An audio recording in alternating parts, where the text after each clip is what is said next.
Russian occupiers have struck one of the ships of the Ukrainian Navy. This was reported to Ukrinform by the spokesman for the Ukrainian Navy, Dmytro Pletenchuk.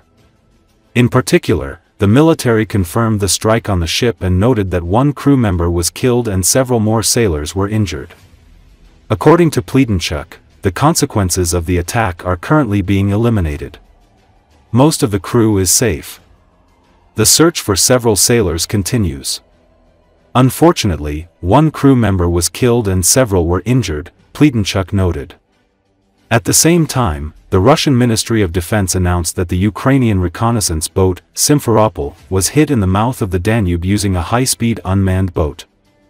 According to the occupiers, the ship allegedly sank as a result of the attack. But representative of the Ukrainian Navy, Captain 3rd Rank Dmytro Pletenchuk said that after the Russian strike by a sea drone on the reconnaissance boat, Simferopol, the crew was evacuated and is now safe. Unfortunately, one of our ships was hit. As a result, we were forced to remove and evacuate the crew. They are now safe. The crew members who were injured received all the necessary assistance. One person is known to have died, Pletenchuk said.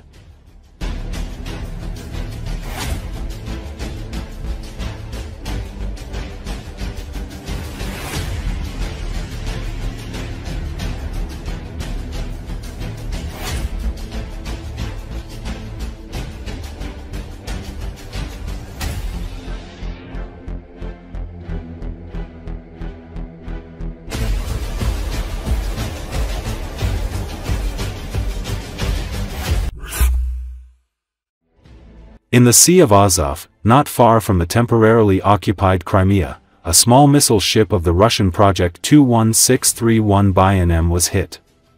This was reported by the main intelligence directorate of the Ministry of Defense of Ukraine.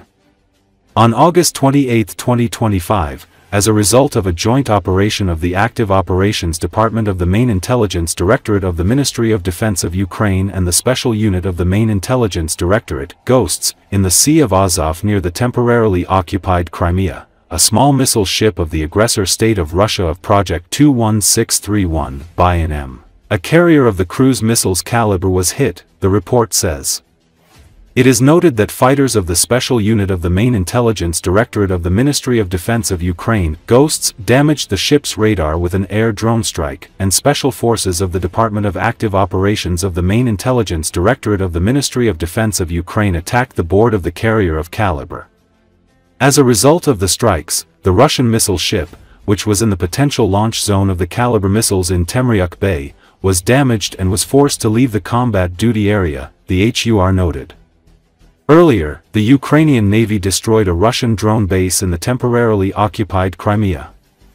The Ukrainian Navy destroyed the Forpost UAV base at the Kherson's airfield in the temporarily occupied Crimea. According to preliminary data, up to 3 enemy Mohajer, 6 unmanned aerial vehicles and 2 Forpost drones, which were used by the enemy to illuminate the surface situation in the Black Sea, were destroyed.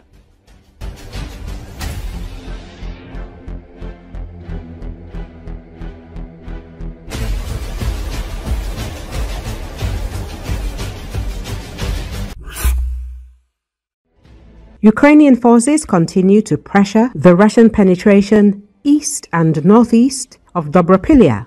Ukrainian military observer Konstantin Mashovets reported that Ukrainian forces seized Nove Shakove and Zapovidne. Mashovets stated that Ukrainian forces pushed out Russian forces from positions near the T-0514 Dobropilya-Kramatorsk highway and south of Vesele. Mashovets added that Ukrainian forces have almost completely cleared Kucherov Yar. Mashovets' report follows reports from Ukrainian military officials since August the 15th that Ukrainian forces continue to clear settlements at both the northern extent of the Russian penetration and along the base of the penetration. Ukrainian Commander-in-Chief, General Alexander Syrsky, stated on August the 24th that Ukrainian forces had seized Volodymyrivka and Ukrainian advances along the western and eastern bases of the penetration indicate that Russian forces are failing to expand the width of the penetration to the extent necessary to sustain the depth of the penetration. Mashovets reported that these Ukrainian counterattacks threatened to encircle elements of the Russian 51st Combined Arms Army, formerly 1st Donetsk People's Republic Army Corps, Southern Military District, operating within the penetration north of the Zapovidne-Mayak-Volodymyrivka line. Mashovets reported that the command of the 51st CAA created an assault group that aimed to break through Ukrainian forces and reach the Russian forces within the penetration. Mashovets added that elements of the 1st Motorized Rifle Brigade had regrouped and attempted to defend against Ukrainian counterattacks at the western part of the base near Zapovodne. These various recent reports of Ukrainian advances in the area, coupled with the lack of reporting about Russian advances or successful reinforcement missions within the penetration, indicate that the efforts of both the 51st CAA and 8th CAA to defend the base of the penetration may have failed at this time. U.S. Institute for the Study of War, or ISW, said that Russian military command has reportedly given up efforts to exploit the penetration toward Dobropilya after Russia's infiltration tactics appear to have been unsuccessful in establishing enduring positions within this penetration.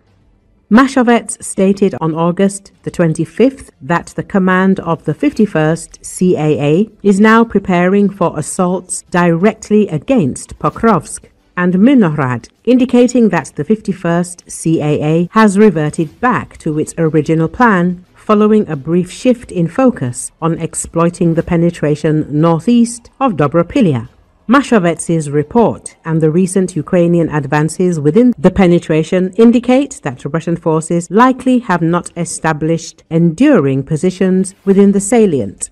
Russian mill bloggers reporting about the penetration near Dobropilya has also significantly decreased in recent days and shifted back to focusing on activity north, east, and southwest of Pokrovsk instead, further suggesting that Russian forces have been unsuccessful in consolidating and exploiting the penetration and are shifting their focus back on Pokrovsk directly. Russian mill bloggers have warned in the past week that the penetration near Dobropilya was too narrow relative to its depth, creating vulnerabilities to Ukrainian counterattacks and interdiction.